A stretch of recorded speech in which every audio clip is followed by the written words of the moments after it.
Il n'y a pas une plus grande vulnérabilité de nos ministères depuis 2 ans. Ce qui se passe, c'est qu'il y a des institutions qui sont en guerre contre le Sénégal, contre le souverainisme, contre le nouveau régime qui a dit sans ambages qu'il va rompre avec des pratiques antérieures, que ce soit dans ses rapports à l'intérieur, que ce soit dans ses rapports avec l'international.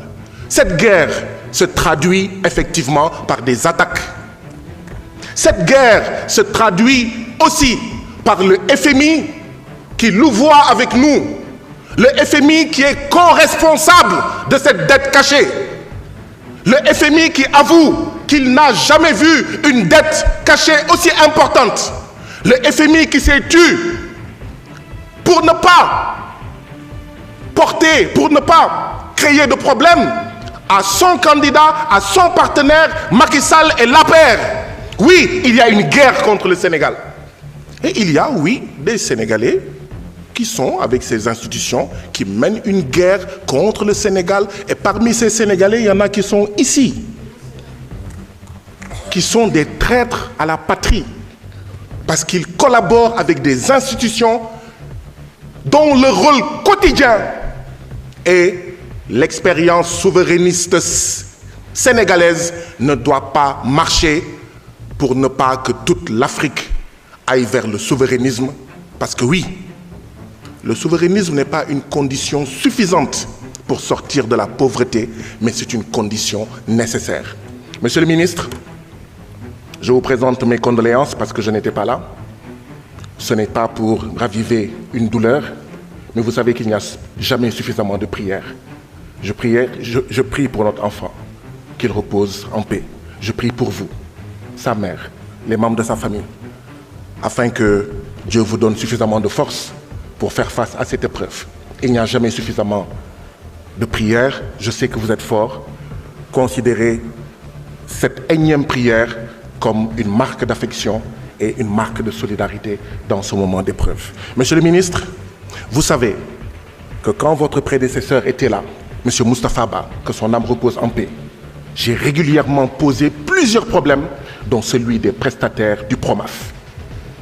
Et vous savez également que malgré le changement intervenu le 24 mars, je continue à poser cela. Pas pour enquiquiner, mais parce que l'État du Sénégal faisait partie des États voyous, plutôt des patrons voyous. Je m'excuse. L'État du Sénégal faisait partie des patrons voyous qui oppriment des travailleurs. Et il y a 4 PROMAF. 10 ans, 15 ans, plus de 15 ans, chaque année, on renouvelle des contrats.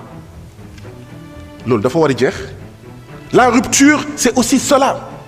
Je sais, votre volonté personnelle de changer cela. Je veux savoir où est-ce qu'on en est. Parce que ça ne peut pas continuer 2 ans après. Ça ne peut pas continuer. Que ce soit dans votre ministère, que ce soit dans d'autres ministères, nous devons avoir une lisibilité. Même si ce n'est pas aujourd'hui qu'on nous dise, oui, dans 1 an, dans 6 mois, dans 4 mois, dans 2 ans, dans 3 ans, il n'y aura plus de pratiques voyous venant de notre propre État, de notre propre gouvernement, à maintenir des travailleurs dans des contrats annuels sans fin.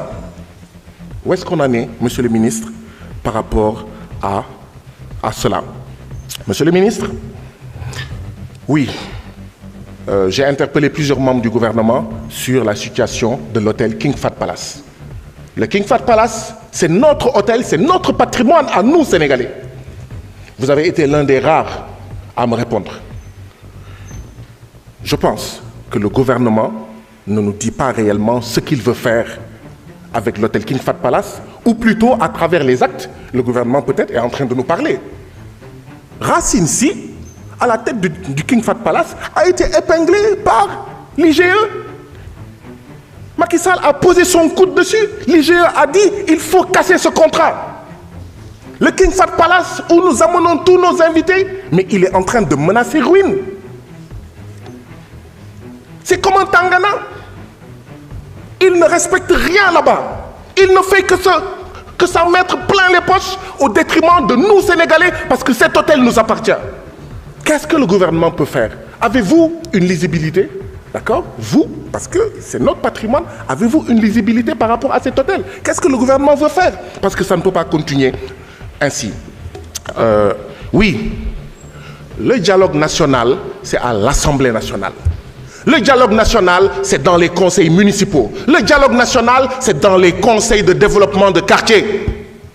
Ailleurs, c'est du dialogue. Ce n'est pas du dialogue, c'est du dialogue avec des dealers qui ont contribué à piller ce pays, à voler ce pays. Oui, si vous aviez fait campagne sur cela, vous ne seriez jamais élu, Monsieur le Président de la République, Bassirou Diomaye Diakhar Faye. Je vous remercie. Merci beaucoup.